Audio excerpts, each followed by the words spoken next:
Let's bring in former FBI Special Agent and Navy SEAL Jonathan Gilliam. Jonathan, I have been to this area. It's not like a normal golf course that you drive by in your daily travels and you can see the players playing from the road. The entire course is blocked by greenery if you're on a public road. So how did this guy know that he would have a line of sight to the president? Because I believe he did surveillance. I believe he had somebody telling him or some way to find out what Trump's movement was. When you look at this map right here that you were just talking about, it is surrounded by roads that go right around it, and you step off the road onto the sidewalk and straight into the trees, and there's a fence right there. He picked a location, had time to set up, tie up, and fix ballistic plates to the fence along with a supply bag, a GoPro, and set himself up for the shot. That takes, I mean, if he just ran up there and did it, it would take at least 5 minutes to do that. But he also staged his vehicle so he could get away. So all that occurred in the perimeter in a location where Trump was going to be.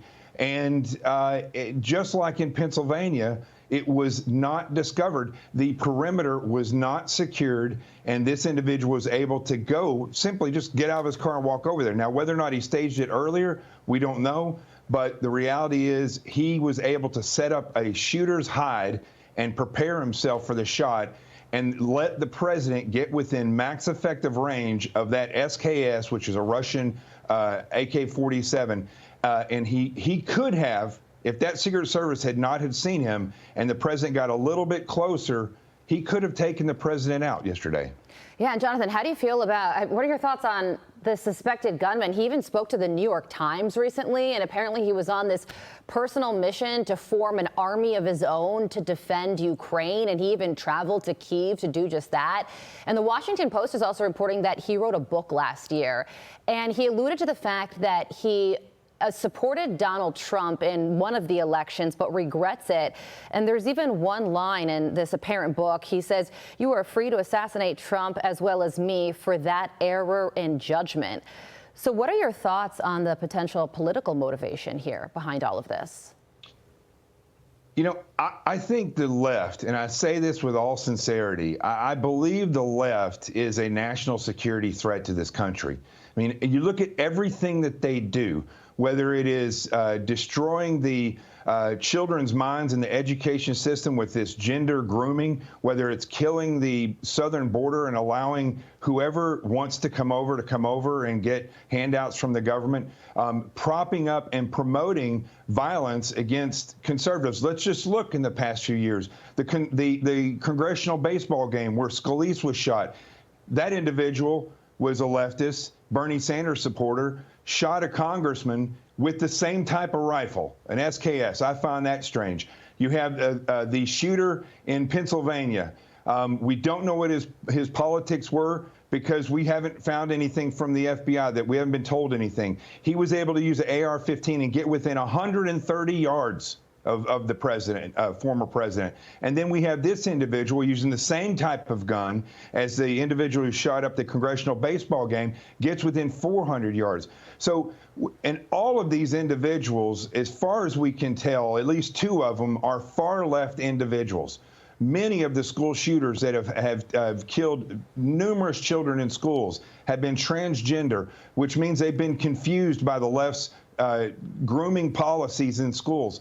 There is a major issue here that everybody is missing because they're trying to be politically correct, and that is the fact that the left is a national security threat, that these types of actions that are being taken are not just being taken because this guy doesn't like Trump. It's the basis in which he doesn't like Trump, because Trump didn't support some of his ideals, which are leftist ideals. And that seems to be a reoccurring issue, along with, from an investigative standpoint, these perimeters that are never secured. And it's local law enforcement's fault, and it's also the Secret Service's fault. But these individuals are being allowed to get within max effective range of the weapons that they choose. And that alone is suspicious to me, and it is unbelievable that that can happen to Trump, who's already been shot once. let alone anybody else that the Secret Service is protecting. It's just something needs to change when it comes to securing the perimeters, or else my suspicion is going to continue to go sky high, which it is right now. And Jonathan, my main concern going forward, one of them, I'm pretty worried that a foreign actor along the lines of what you were saying is going to see how close these two presumably lone individuals got to the President of the United States and say, hey, if we flood the zone with 2, 3, or 4 foreign actors, they could succeed in the mission to take him out. And that is a chilling and terrifying thought, Jonathan. Yeah, so thank God the Secret Service. Jonathan, really quickly, we got to wrap it up here, but go ahead. Final thought to you. Yeah, just one thing. If enough people who support Trump and support freedom in this country, they could have gone out and surrounded that golf course themselves. We could do that, either being hired to do that or just going out and saying, you know what, we're going to get a group of people together and we're going to walk around where he's at on the outside perimeter. And you would have done a better job because you would have probably spotted this person. I can't understand why law enforcement isn't doing this. And if Trump wants to hire myself or other people like me, I'm not just saying that to get a plug, right, but there's people out there that can just do perimeter security, and we would stop on all of these issues. Yeah, well, thank God that Secret Service agent on the advance team spotted the gun poking out of that chain link fence. But you are right. The question remains how it even got to that point is a terrifying prospect. Jonathan Gilliam, thank you so much for joining us. As always, we appreciate your insight. I'm Steve Doocy. I'm Brian Kilmeade. And I'm Ainsley Earhart. And click here to subscribe to the Fox News YouTube page to catch our hottest interviews and most compelling analysis.